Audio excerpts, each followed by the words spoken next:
Hi friends, welcome to my channel. तो आज के वीडियो में हम लोग देखने वाले हैं शिक्षण सूत्र का पार्ट 2 और ये आप लोग के सभी सब्जेक्ट के लिए है। तो आप लोग किसी भी सब्जेक्ट चॉइस यानी कोई भी सब्जेक्ट आपने लिया है, जैसे कि हिस्ट्री, पॉलिटी, कुछ भी लिए हैं, तो ये पार्ट आप लोग को पढ़ना ही होगा क्योंकि यहाँ से क्वेश्चन आप लोग से पूछे ही जाएंगे। तो चलिए इसका हम लोग सेकेंड पार्ट देखते हैं। इसको हम कल वाली वीडियो में डिस्कशन कर चुके थे। आज यहाँ से हम लोग पढ़ेंगे कि शिक्षण सूत्र का उपयोग क्या है, यूज ऑफ टीचिंग मैक्सिमम, यानी हमें इसका पढ़ना जरूरी क्या है, ये हमारे जीवन लाइफ में उपयोग क्या है, या हमें बच्चों को पढ़ाना है तो इसका उपयोग क्या है। तो देखिए यहाँ पे शिक्षा की पाठ्य वस्तु के स्वरूप को विकसित करने में कक्षा में पाठ का आरंभ करने से पूर्व ज्ञात से अज्ञात की ओर अग्रसर होना चाहिए। यानी जब शिक्षक कक्षा में आते हैं तो पहले बच्चे को चेक करेंगे क्या जो मैंने कल पढ़ाया था वो उससे बच्चे थोड़ा सा भी उनको समझ में आया है, नहीं आया है, या अगर कोई शिक्षक क्लास में जाएंगे तो बच्चे से क्वेश्चन पूछेंगे। उसके बाद उसको चेक करेंगे कि क्या बच्चे को किस तरह मतलब कहाँ तक उसको नॉलेज है, कितने डीप से हमें पढ़ाना है, या कहाँ तक बच्चे को समझ है, उससे ऊपर हमें पढ़ाना है। तो ये सारी बातें उस एक शिक्षण सूत्र का उपयोग है। शिक्षण द्वारा अधिगम परिस्थितियों को उत्पन्न करने में, यानी अधिगम परिस्थितियाँ उत्पन्न करना, शिक्षण सूत्रों के उपयोग से उद्देश्यों की प्राप्ति करने में, शिक्षण के सभी स्तर, स्मृति, बोध तथा चिंतन स्तर में, प्राथमिक स्तर पर विद्यालयों स्तर के सभी विषयों में, शिक्षण की अवस्थाएं देखिए, फेज ऑफ टीचिंग। शिक्षण में क्रियाओं का विशेष महत्व है। क्रियाओं के माध्यम से विद्यार्थी को सीखने में बहुत अधिक सहायता मिलती है। क्रियाओं द्वारा ही सीखने के अनुभव स्वाभाविक रूप से प्राप्त होते हैं। शिक्षण के विभिन्न चरणों में यह क्रिया अलग अलग होती है। शिक्षण के यह चरण निम्नलिखित हैं। तो पहला देखिए, शिक्षण के पूर्व क्रिया का चरण, शिक्षण का अंतः क्रिया का चरण, शिक्षण का उत्तर क्रिया का चरण, यानी प्री टीचिंग स्टेज। इसमें देखिए शिक्षा के पूर्व क्रिया चरण में योजना की तैयारी की जाती है। अगर जब शिक्षण बच्चों को पढ़ाना है तो उस योजना को तैयार करेंगे कि हमें बच्चे को किस तरह से पढ़ाना है, हमें किस बच्चे को किस तरह से पढ़ाना है कि बच्चे को समझ में। आप लोग को पता ही होगा कि सारे बच्चे एक समान नहीं सीख सकते हैं।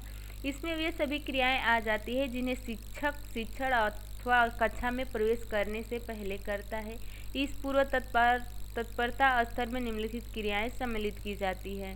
देखिए, शिक्षण के उद्देश्यों को निर्धारित करना, पाठ्य वस्तु के संबंध में निर्णय लेना, प्रस्तुतिकरण के लिए क्रमबद्ध व्यवस्था करना, शिक्षण की विधियां एवं प्रवृत्तियों के संबंध में निर्णय लेना, विषय वस्तु के लिए युक्तियों का विकास करना।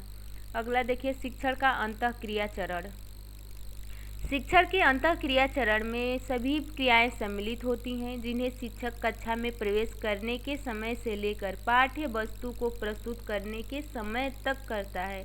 शिक्षण अंतःक्रिया स्तर पर शिक्षक छात्रों के अनेक प्रकार की शाब्दिक अभिप्रेरणा प्रदान करता है, जैसे प्रश्न पूछना, सुनना, अनुक्रिया करना, व्याख्या करना तथा निर्देश देना आदि शिक्षण की अंतःक्रिया अवस्था पर निम्नलिखित क्रियाएं प्रमुख रूप से होती है। तो देखिए, शिक्षण की प्राथमिक यानी पहली क्रिया क्या होगी कि शिक्षक उसको योजना बनाएगा कि हमें छात्रों को किस तरह से पढ़ाना है, कौन सा उदाहरण बच्चे को अगर हम प्रस्तुत करते हैं तो उस बच्चे को समझ में आ जाएगा।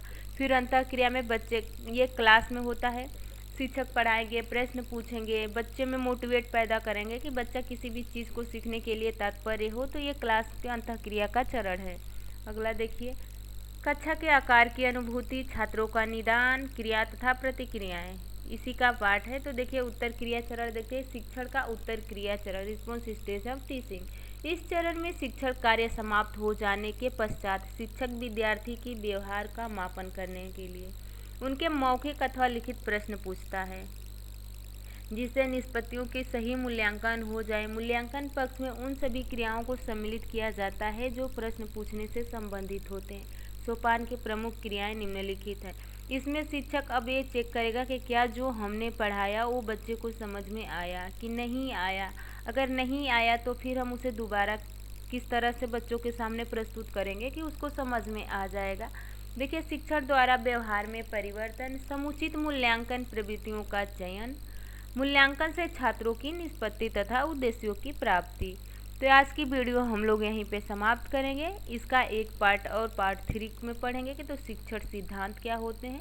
उसके बाद ये आप लोग का कंप्लीट हो जाएगा और ये आप लोग के सभी सब्जेक्ट के लिए है। तो आप लोग कोई भी सब्जेक्ट लिए हैं तो इस वीडियो को ज़रूर देखिएगा। तो चलिए नेक्स्ट वीडियो में हम लोग बहुत जल्द मिलेंगे।